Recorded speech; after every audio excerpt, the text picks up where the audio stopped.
मायका और ससुराल एक स्त्री की दर्द भरी कहानी। ससुराल में वह पहली सुबह मुझे आज भी अच्छी तरह से याद है। कितनी घबरा कर उठी थी मैं, यह सोचते हुए कि कहीं देर ना हो जाए। सब ना जाने मेरे बारे में क्या सोचेंगे। केवल एक रात ही तो मैंने नए घर में काटी थी और अचानक इतना सब कुछ बदल गया। शुरू के कुछ दिन तो यूं ही गुजर गए। फिर एक दिन मैं अपने पति के साथ बाहर घूमने गई। जब हम घर वापस आए तो सासू माँ की आंखों में खुशी तो दिख रही थी, लेकिन वह खुशी मुझे केवल उनके बेटे के लिए ही दिखी। मैंने सोचा कि शायद नया नया रिश्ता है, एक दूसरे को समझने में थोड़ा समय लगेगा, लेकिन समय ने मुझे जल्द ही यह एहसास करा दिया कि मैं यहाँ की बेटी नहीं बहू हूँ। इसीलिए मैं जैसा चाहूँ वैसा नहीं कर सकती। कुछ कायदा कानून और मर्यादा है जिसका मुझे पालन करना होगा, जैसे कि धीरे धीरे बात करना, धीरे से हंसना, सबके खाने के बाद खाना खाना। यह सब आदतें मुझे अपने आप आ गई। माँ से फोन पर बात भी कम होने लगी, जिसकी वजह से मुझे अपने मायके की याद आने लगी। अपने सासू माँ से मायके जाने के लिए पूछी तो उन्होंने कहा कि अभी नहीं, कुछ दिन बाद जाना।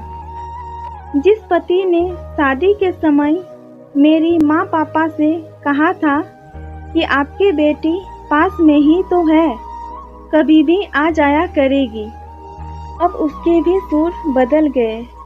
अब मुझे धीरे धीरे यह समझ में आ गया था कि शादी कोई बच्चों का खेल नहीं होता है। इसमें केवल घर ही नहीं बदलता, बल्कि पूरी जिंदगी बदल जाती है। अब मैं अपने ससुराल वालों की इजाज़त लिए बिना अपने मायके भी नहीं जा सकती। यहाँ तक कि मायके वालों को भी मुझसे मिलने के लिए पूछ कर आना पड़ता है। मायके में वो जोर जोर का हंसना, अपनी मर्जी से कहीं भी चले जाना, रसोई में से कुछ भी उठाकर खा लेना, अपनी मर्जी का करना, यह सब चीजें यादें बनकर रह गई। अब मुझे समझ में आ रही है कि मेरी विदाई के वक्त क्यों मुझे सभी लोग गले लगाकर रो रहे थे। असल में मुझसे दूर होने का एहसास उन्हें हो रहा था, इसीलिए सब कोई इतना रो रहे थे। ऐसे कई सारे बात थे जो उन्हें अंदर ही अंदर परेशान कर रहे थे। अब तक मुझे जिस सच्चाई से इतने दिन दूर रखा गया था, वही सच्चाई मेरे सामने आने वाली थी। पापा का यह झूठ कि मैं उनकी बेटी नहीं बेटा हूँ, यह बात अब और नहीं छुपेगा, जो कि उनकी सबसे बड़ी चिंता थी। अब उनका बेटा, जिसको कभी भी उन्होंने बेटी होने का एहसास नहीं कराया था, वो अब जीवन के इतने बड़े सच का सामना करने जा रही थी।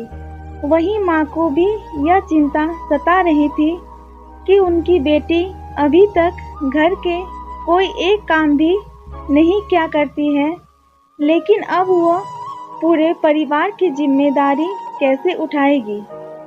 सभी लोग मेरे इस विदाई और पराई होने का दर्द जान रहे थे, सिवाय मेरे अलावा।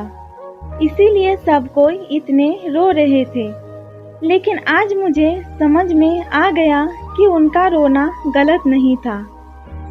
दोस्तों, हमारे समाज का यही नियम है कि एक बार जब बेटी विदा होकर अपने ससुराल चली जाती है, तो फिर वो उस घर की मेहमान ही बनकर रह जाती है। फिर कोई चाहे कितना ही क्यों ना कहे कि यह घर आज भी उसी का है। सच तो यही है कि अब वो कभी भी यूं ही अपने मायके नहीं आ सकती। चाहे कितना भी समस्या और परेशानी क्यों ना आ जाए, लेकिन उसे ही हल करना है, हंसते हुए या गम को छुपाते हुए। दोस्तों, अगर वीडियो पसंद आया तो लाइक कीजिए, शेयर कीजिए एंड चैनल